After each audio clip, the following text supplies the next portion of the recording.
British Prime Minister Boris Johnson has revealed that he has been infected by the coronavirus. On Thursday night, Johnson joins the nation in applauding workers in the National Health Service. After receiving the positive test results, he posted a video in which he said that he will be isolating himself, but that he will continue to lead the nation's response to the pandemic. Hi folks, I want to bring you up to speed with something that's happening today, which is that I've developed mild symptoms of the coronavirus, that's to say a temperature and a persistent cough, and on the advice of the chief medical officer I've taken a test that has come out positive, so I am working from home. I'm isolating. Let's get more. We are joined by our correspondent Bergen.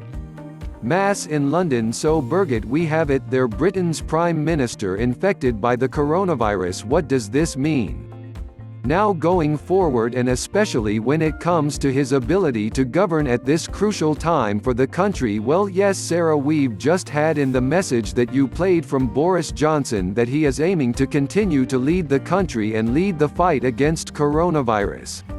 But we do know that if he does become unwell, then it would be at the Foreign Secretary Dominic Raab who would take over.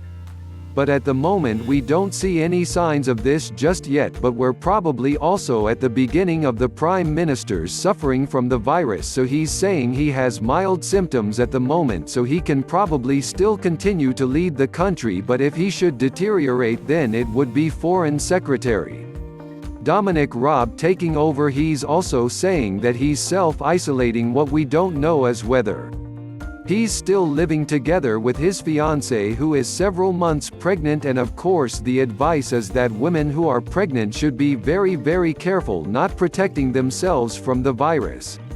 Boris Johnson was seen in the House of Commons as recently as Wednesday. Barragan, are there concerns that other members of Parliament staff also that they might have been exposed now to this virus? Well, yes, of course those concerns will be and have already been raised in Westminster over the last weeks when the virus was accelerating, especially in London.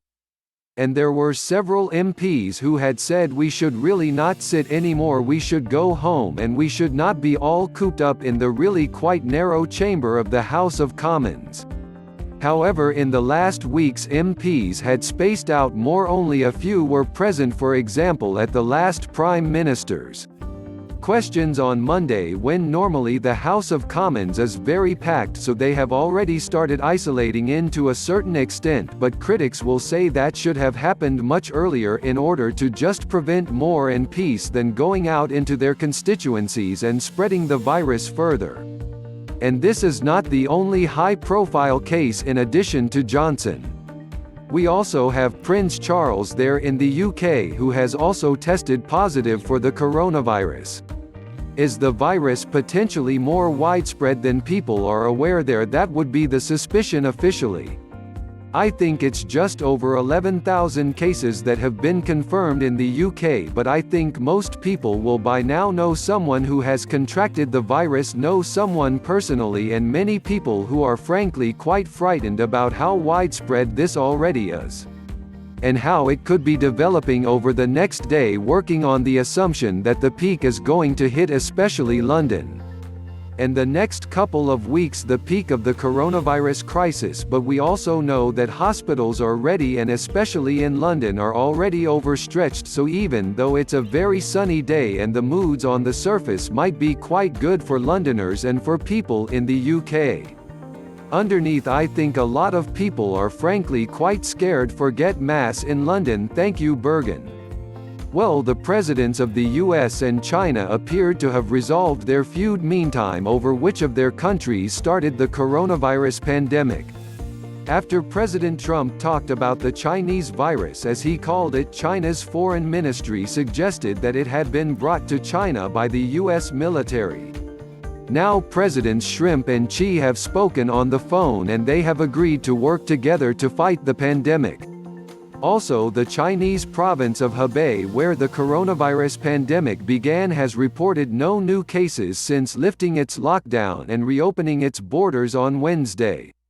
but a team at the London School of Hygiene and Tropical Medicine has warned that the capital Wuhan, which remains under lockdown for another 2 weeks, that an overly hasty relaxation of restrictions there could increase the chances of a new wave of infections as the people of Hubei get out and about again. They are counting the cost of the lockdown opening the fortress. The ancient fortifications at the heart of Jingshu city are usually buzzing with tourists, particularly now in spring. But even though people are freer to go out than before, there's not much going on, and that's creating the next worry for those living and working there. The first half of the year is the season for flower blossoms. Many people come out to see the flowers, they take photos and have fun. The first half of this year is supposed to be the peak tourism season, but the coronavirus will definitely have a big impact on us. The cities in Hubei province now a byword for the pandemic. Just look, there are so few people, those from outside will not come here for a holiday now. Hubei is the hardest hit area and no one dares to come when they know you're from Hubei. They all keep away from you, they're scared. She said she'd spent the equivalent of 2 months' rent on food for her stool, but that she wasn't able to sell it or even eat it herself during the lockdown, and it had all gone rotten. I had a relatively smooth opening today. Some girls bought 6 corn cobs for me at once. This is the first business for me this year. It's good because there aren't many people around after the outbreak. This is big money for a small business owner. The hope is that the streets will quickly fill up again with people and that the hardships endured during the days of Fortress Jingzhou will soon be history. And here are some more of the latest developments in the coronavirus pandemic. 3 months into the outbreak and the total number of confirmed cases has passed 500,000 with more than 24,000 deaths.